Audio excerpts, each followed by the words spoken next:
Chairman সহ এখানে দায়িত্বপ্রাপ্ত নেতৃবৃন্দ আনিসুর রহমান সহ যে কষ্ট করেছেন, এই জন্য আপনাদেরকে আমরা জেলা বিএনপির পক্ষ থেকেও আপনাদেরকে ধন্যবাদ জানাই। এটা একটা যোগ্যতার বিষয়, এটা অবশ্যই যোগ্যতার বিষয়। এখন সভাপতি পদে ভোট হয়েছে, সভাপতি পদে একাধিক প্রার্থী থাকার কারণে ভোট হয়েছে।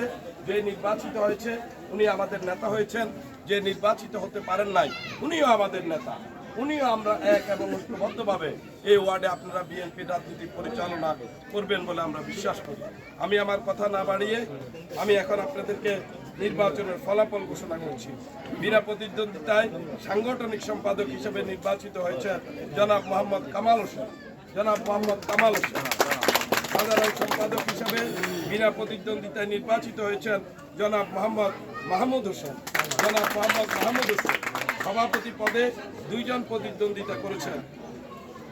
আনারস প্রতীক নিয়ে মোহাম্মদ কালু মিয়া 191